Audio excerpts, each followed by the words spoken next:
मलखान की जैसे नजर पृथ्वीराज चौहान की नजर से मिली, क्रोध से तमतमा गए, अपनी कबूतरी घोड़ी की लगाम को खींचा। अब बस एक ही लक्ष्य था, पृथ्वीराज चौहान की छाती में अपना भाला उतार देने का। तब ये मलखान अपनी कबूतरी घोड़ी को लेकर बड़ी द्रुत गति से पृथ्वीराज चौहान की ओर दौड़ पड़े। तो अभी तक हमने बात करी कैसे वीर मलखान के छोटे भाई सुलखान सिरसागढ़ की रणभूमि में वीरगति को प्राप्त हो जाते हैं। यहाँ युद्ध विराम होता है, सुलखान की अंत्येष्टि की गई। पूरे सिरसागढ़ राज्य में ही शोक के बादल छा जाते हैं। सम्राट पृथ्वीराज चौहान ने युद्ध विराम कर दिया। अब तभी युद्ध होगा जब स्वयं मलखान ही रणभूमि में आकर उपस्थित होंगे। यहाँ युद्ध विराम चल रहा है, सिरसागढ़ में शोक मनाया जा रहा है। अब वीडियो में आगे बढ़ने से पहले मैं आप सभी भाइयों को बताना चाहूंगा, जो भी भाई अपने गांव या शहर में श्रीमद् भागवत कथा का आयोजन करवाना चाहते हैं हमारे द्वारा, वो संपर्क कर सकते हैं। स्क्रीन पर आपको नंबर मिल जाएंगे, डिस्क्रिप्शन और कमेंट में भी आपको नंबर मिल जाएंगे। तो आप फोन करें, सारी जानकारी लें और आयोजन की तारीख तय करें, क्योंकि इतिहास के साथ धर्म का भी प्रचार होते रहना चाहिए। तो यहाँ सिरसागढ़ में शोक मनाया जा रहा है। इसी बीच मामा माहिल पहुंचते हैं। अब ये मामा माहिल क्यों आए हैं?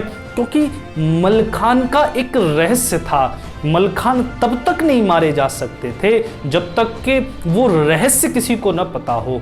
मामा माहिल उस रहस्य को पता करने के लिए सिरसागढ़ में आए हैं। यहाँ पर मामा माहिल जाकर अपनी बहन तिलका से मिलते हैं। इनका कहीं कहीं नाम बिरमा भी है। तो अपनी बहन से जाकर मिलते हैं। बहन के पास बैठकर बड़ा शोक व्यक्त करते हैं सुलखान का, लेकिन फिर मलखान की बड़ी तारीफ करने लग जाते हैं, क्योंकि मामा माहिल बड़े ही चतुर व्यक्ति थे। बड़े बड़े राजा महाराजाओं को इन्होंने अपनी बातों में फंसा लिया, तो अपनी भोली भाली बहन को फंसाना कौन सी बड़ी बात थी। अब बहन से बोले कि माहिल बोला तब बिरमा से, तुमरो पुत बड़ो बलवान, बड़े लड़ैया दिल्ली वारे ते सब हार गए चौहान। बहन, तुम्हारा पुत्र मलखान वास्तव में ही बड़ा अद्भुत शूरवीर बलवान है, जिससे स्वयं सम्राट पृथ्वीराज चौहान भी हार मान गया हो। तुम्हारे पुत्र की कोई सामी नहीं है। कौन तपस्या तुम कह रहा कि पैदा भय वीर मलखान? तुमने ऐसी कौन सी तपस्या की थी कि ये मलखान जैसा सूरवीर पैदा हुआ? तब ऐसी बहुत चिकनी चुपड़ी बातें यहाँ मामा माहिल बहन से करने लगे। तब ये माता तिलका नहीं समझ पाई कि भाई वास्तव में चाहता क्या है, और बातों में आ गई और बातों ही बातों में वो रहस्य भी बता दिया जो मलखान की मृत्यु का था। सुन बातें ये माहिल की, नारी बुद्धिहीन जगजान, पद्म पैर है मलखाने के, यह बरदीन रहे भगवान। यहाँ माता तिलका ने सब बता दिया। मलखान को कोई भी नहीं मार सकता, कोई भी परास्त नहीं कर सकता, क्योंकि मलखान के पैर में पद्म का चिन्ह है। जब तक पद्म न फटी है जो तरवा को, तो नहीं मरे वीर मलखान। जब तक कि पद्म पर पैर में वार नहीं किया जाए तब तक मलखान मृत्यु को प्राप्त नहीं हो सकता। यही तो रहस्य जानना था मामा माहिल को। ये पद्म क्या है? पैर में एक कमल का चिन्ह होता है जिसको पद्म कहते हैं। यही भगवान श्री कृष्ण के भी पैर में था। बहेलिये ने जब भगवान श्री कृष्ण अंत में सब यदुवंश समाप्त हो गया, केवल उनके पौत्र का पुत्र, अनिरुद्ध का पुत्र वज्र ही बचा था, जिसको वज्र नाभ कहते हैं, जिसके नाम पर ही ये हमारे जो मथुरा इसका नाम ब्रज पड़ा है। तो वज्र नाभ ही केवल बचे थे, उनसे ही आगे चलकर यदुवंश चला। तो भगवान श्री कृष्ण यदुवंश के समाप्त होने के बाद एक पेड़ के नीचे बड़े ही आनंद भाव से पैर पर पैर रखकर लेटे हुए थे। उनके तरवा को देखकर बहेलिये को ये लगा कि ये किसी मृग का मुख है। धोखे में उसने तीर चला दिया जो भगवान के चरण में आकर लगा, मतलब जो पद्म था वहां पर आकर लगा। यही पद्म मलखान के था। तो ये ऐसी भी कथा यहाँ पर आती है। तब मामा माहिल को जब रहस्य मिल गया, तत्क्षण उन्होंने एक पत्र चामुंड राय के पास भिजवा दिया, सारा रहस्य बता दिया कैसे मलखान वीरगति को प्राप्त हो सकते हैं। तब चामुंड राय ने तत्क्षण अपने सैनिकों को आदेश दिया, खंदक खोद दी जाएं। उन खंदकों में लोहे के पैने, भाले और बर्छी गाड़ दिए जाएं। ऐसी आज्ञा दे दी। 200 खंदक तुम खुदवाओ, आधे देव जाय पटवाए। ऐसी 200 खंदक खोदो, लेकिन उसमें से आधी पाट दो और आधी खुद ही रहने दो, ताकि सिरसागढ़ में लगे कि हमने अपनी सुरक्षा के लिए खाई खोदी है, और उसको पतली लकड़ी से पाटो, ताकि मलखान को जब हम घेर कर लाएं तब वह इसी खंदक में गिरकर मृत्यु को प्राप्त हो। तो यहाँ पर खंदक का काम शुरू हो गया।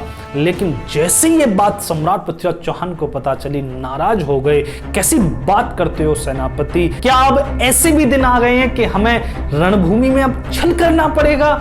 क्या अब हमारे क्षत्रिय सूरवीरों की भुजाओं में सामर्थ्य नहीं बची तलवार चलाने की, या फिर हमारे सेनापति ही भयभीत हो गए हैं? अगर ऐसी बात है तो कल के युद्ध का नेतृत्व हम स्वयं करेंगे। कल मलखान सूर्योदय तो देखेगा, लेकिन सूर्यास्त उसके भाग्य में नहीं होगा। यहाँ सम्राट ने जैसे ही कहा, तब चामुंडराय पृथ्वीराज चौहान को समझाने लगे, महाराज ऐसी बात नहीं है, सिरसागढ़ की आधी से ज्यादा सेना सुरक्षित मोर्चों पर लड़ रही है, और अगर वे ऐसे ही लड़ते रहे तो हमें यहाँ पर कई और दिन जूझना पड़ेगा। लेकिन चिंता की बात यह है कि हमारे पास समय नहीं है। अगर इस समय में महोबा भी सहायता के लिए आ जाता है और महोबा के साथ कन्नौज भी सहायता के लिए आ जाता है, तो महाराज हम इसी युद्ध में ही उलझे रह जाएंगे। और खबर आ रही है कि मोहम्मद गौरी ने भी सिंधु नदी को पार कर लिया है, और यहाँ चालुक्य भी हमारे सपाद लक्ष्य पर अपनी तीखी नजरें गड़ाए बैठे हैं। महाराज चारों तरफ शत्रु हैं। अगर इस छोटे से गढ़ में ही हम समय लगाते रहे तो इस भारतवर्ष में हमारी छवि क्या बनेगी? महाराज हमें इसे जल्द से जल्द विजय करना होगा। तब सभी सामंत मंत्रियों ने सम्राट को समझाया। सम्राट पृथ्वीराज चौहान ने अपनी मूक सहमति दे दी। यहाँ ये सेना तैयार हो रही है, वहां मलखान भी तत्पर हैं युद्ध के लिए। रात्रि में मलखान अपने महल के चबूतरे पर खड़े होकर रणभूमि को निहार रहे हैं। अगले ही दिन युद्ध होने वाला है। अगला दिन मलखान के जीवन का अंतिम दिन होने वाला है। मामा माहिल मलखान के पास पहुंचते हैं। मामा माहिल मलखान से बोले, पुत्र तुम आलाउदल को क्यों नहीं संदेश भेजते, क्यों नहीं बुलाते उन्हें अपने साथ युद्ध करने के लिए? तब मलखान बोले, मामा हम सभी को अपने जीवन का अंतिम युद्ध अकेले ही लड़ना पड़ता है, मुझे भी ये अकेले ही लड़ना है, और मेरे जाने के बाद महोबा की रक्षा के लिए कोई तो बचे, मैं इसलिए भैया आला और उदल को नहीं बुलाता। तब मामा माहिल बोले, तुम समर्पण क्यों नहीं कर देते? जब महोबा के राजा परमाल ही तुम्हारी सहायता के लिए कोई सेना नहीं भेज रहे हैं, तो फिर तुम किस लिए, किसके लिए युद्ध कर रहे हो, क्यों जूझ रहे हो? तब मलखान बोले, मामा इस महोबा का अस्तित्व किसी राजा से नहीं है, बल्कि इस महोबा से राजा का अस्तित्व है। मैं ये युद्ध किसी राजा के लिए नहीं लड़ रहा, मैं ये युद्ध लड़ रहा हूँ महोबा के लिए, इस माटी के लिए, यहाँ के मूल निवासियों के लिए और आगे आने वाली भावी पीढ़ी के लिए मैं ये युद्ध लड़ रहा हूँ। और अब क्या संधि करना, जब मेरा पुत्र जैसा भाई सुल्खान ही वीरगति पा गया, सिरसागढ़ के अनेक क्षत्रिय वीर अपने जीवन को बलिदान कर गए, अब मैं इन हत्यारों के साथ कैसी संधि कर लूं? तब मलखान अंत में बोले, मामा मैं जानता हूं ये पिथौरा को सिरसागढ़ की सीमा पर, महोबा की सीमा पर तुम ही लाए हो, मैं अच्छे से जानता हूं। मैं जानता हूं कि तुमने मेरी मृत्यु का रहस्य पिथौरा के पास भिजवा दिया है। ये सुनते ही मामा माहिल एकदम कप गए। मामा माहिल को भी समझ में नहीं आया कि अब क्या कहूं। तब मलखान बोले, मामा तुम अपनी लड़ाई लड़ रहे हो, मैं अपनी लड़ाई लड़ रहा हूं, लेकिन जाकर अब कहो पृथ्वीराज चौहान से, यह बताओ तुम प्रीतिते आवत समर धनी मलखान, जाकर कहो पृथ्वीराज से मलखान कल युद्ध के लिए आ रहा है, और कल गलती से भी पिथौरा मेरे भाले की संध में आ गया तो मेरा भाला उसके कवच से छाती को भेदने में एक पल की भी देर नहीं करेगा। जाकर कहो पृथ्वीराज से मलखान अपना अंतिम युद्ध करने आ रहा है। तब ये सुनकर तो मामा माहिल कप गया। तब यहाँ पर सुबह होती है। मलखान अपने कवच तलवार बांधकर रणभूमि में जाने को उपस्थित होते हैं, अपनी अंतिम भेंट अपनी पत्नी गजमोतिन से करते हैं, अपनी अंतिम आशीर्वाद अपनी माता से लेते हैं। यहाँ पर बड़ा ही करुण दृश्य उत्पन्न होता है। तब मलखान अपनी सेना को लेकर निकलते हैं सिरसागढ़ से। चढ़ कबूतरी पर मलखाने मूर्छा सबे कीन तैयार, पाग व्यंजनी सिर पर बांधे हाथ में लई ढाल तलवार। ये मलखान अपनी सेना को लेकर गढ़ से निकलते हैं, लेकिन रास्ते में इन्हें मृत्यु के अपशकुन दिख रहे हैं। चील और गिद्ध उड़े सर ऊपर, कुत्ता सियार रहे चिल्लाए। चील और गिद्ध इनके सर के ऊपर मंडरा रहे हैं, कुत्ता और शार इनकी ओर देखकर रो रहे हैं। ऐसा अपशकुन मृत्यु का वहां पर मलखान ने देखा। मलखान तब वहां से रणभूमि में आकर उपस्थित हुए। दोनों ओर ही ये चौहान सेना और सिरसागढ़ की सेना सज चुकी थी।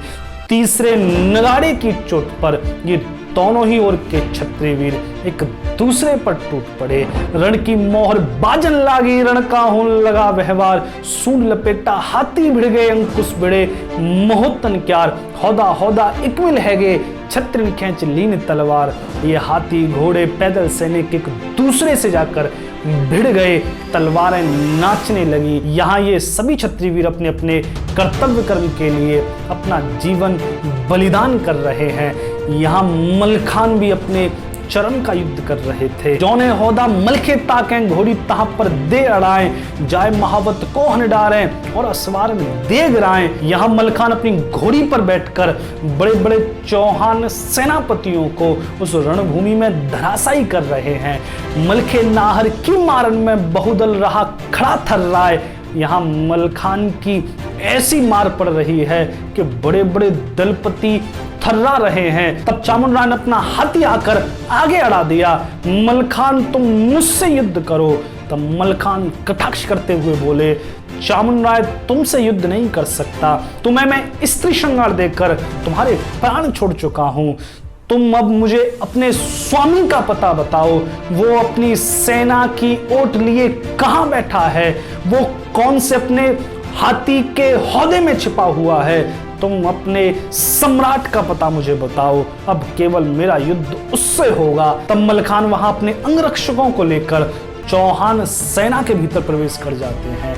यहाँ ये मलखान ऐसा युद्ध कर रहे थे कि उनकी आंखों में देखने की भी सामर्थ्य उस समय किसी में नहीं थी। जैसे महादेव ही रणतांडव करने के लिए रणभूमि में उतर आए हों, वैसा युद्ध आज मलखान कर रहे हैं। अब यहाँ पर मलखान की नजर सम्राट पृथ्वीराज चौहान पर पड़ी। पृथ्वीराज चौहान अपने हाथी पर सवार थे, खाई के उस पार खड़े हुए थे। खाई के इस पार मलखान थे, लेकिन मलखान को नहीं पता था कि बीच में खाई है। जहना हाथी पृथ्वीराज का मलखे तहां पहुंचे आए। पतली लकड़िन खंदक पाटे, ताके पार पिथौरा राय। पतली लकड़ियों से उस खंदक को पाटा हुआ था। ये बात मलखान को नहीं पता थी। मलखान की जैसे नजर पृथ्वीराज चौहान की नजर से मिली, क्रोध से तमतमा गए। अपनी कबूतरी घोड़ी की लगाम को खींचा। अब बस एक ही लक्ष्य था, पृथ्वीराज चौहान की छाती में अपना भाला उतार देने का। तब ये मलखान अपनी कबूतरी घोड़ी को लेकर बड़ी द्रुत गति से पृथ्वीराज चौहान की ओर दौड़ पड़े। ये घोड़ी भी अपने पूरे वेग से दौड़ रही थी। गर्दन ठोकी तंग घोड़ी की दूना एड़ दीन लगाए। चूंकि कबूतरी धरती जाना खंदक परी तड़ाका जाए। जैसे ही मलखान उस खाई के ऊपर आए, वैसे ही घोड़ी समेत नीचे चले गए। उन पैने भालों की चोट से, उन बर्छियों की चोट से मलखान और वो घोड़ी दोनों ही शत विक्षत हो गए। मलखे घोड़ी दो खंदक मां भालन ऊपर गिरे बहराए और भाला बर्छी की नौकन सो घायल भय बना फर्राए। यहाँ भाले और बर्छी आर पार हो चुके थे। घोड़ी में और मलखान में दोनों ही छत विक्षत हो गए। तब घोड़ी की एक बार फिर से आंख खुली, देखा अपने स्वामी को ऐसे छत विक्षत। तब कबूतरी घोड़ी ने फिर से अपनी पूरी शक्ति को समेटा। घोड़ी तड़पी फिर खंदकते मलखे सहित पार गई आए। एक बार फिर से शक्ति लगाकर मलखान को लेकर पार आ गई और जमीन पर गिर पड़ी। तब मलखान भी वहां पर धराशायी हो गए। पदम फाटेगा तह मलखे का, मारे गए वीर मलखान। ये खबर सुनते ही सिरसागढ़ की सेना भी हतोत्साहित हो गई, पैर उखड़ गए। चौहान सेना वहां पर विजयी हो चुकी थी। मलखान अपनी अंतिम श्वासें वहां पर ले रहे थे, धूल में धूसरित थे। तब सम्राट पृथ्वीराज चौहान अंतिम जल देने के लिए मलखान को आते हैं। अपने जल के पात्र से जैसे ही मलखान को जल देना चाहा, मलखान ने मना कर दिया, पिथौरा तुम्हारे हाथ का जल नहीं पी सकता। तुम्हारे हाथ का अगर मैंने जल ग्रहण कर लिया तो वो महोबा पर ऋण हो जाएगा, और मैं महोबा पर तुम्हारा कोई ऋण चढ़ाकर नहीं जाना चाहता। तब मलखान ने मना कर दिया। तब धीर सिंह आगे आए। धीर सिंह ने वो जल का पात्र अपने हाथ में ले लिया, गोदी में सर मलखान का लिया। अंतिम जल धीर सिंह ने मलखान को दिया। तब मलखान की अंतिम श्वास जाने वाली थी। मलखान ने धीर सिंह से कहा, दादा अब अंतिम श्वास जाने को है, अगर भैया आला से आपकी कभी भेंट हो तो कहना उनके भाई मलखान ने अपने अंतिम श्वास तक महोबा का सिर नहीं झुकने दिया, महोबा का ये शीश नहीं झुकने दिया। उनसे कहना मलखान का ये जीवन उसे धोखा दे गया, मैं और महोबा की रक्षा नहीं कर पाया। ये कहते कहते मलखान अपने शरीर को छोड़कर चले गए। धीर सिंह की आंखों से आंसू बरस रहे थे। कौन ऐसा होगा जो मलखान जैसे सूरवीर की वीरगति पर जिसकी आंख में आंसू ना आ जाए, जिसकी आंखें न भर आए। ये मलखान यहाँ पर वीरगति को प्राप्त हो जाते।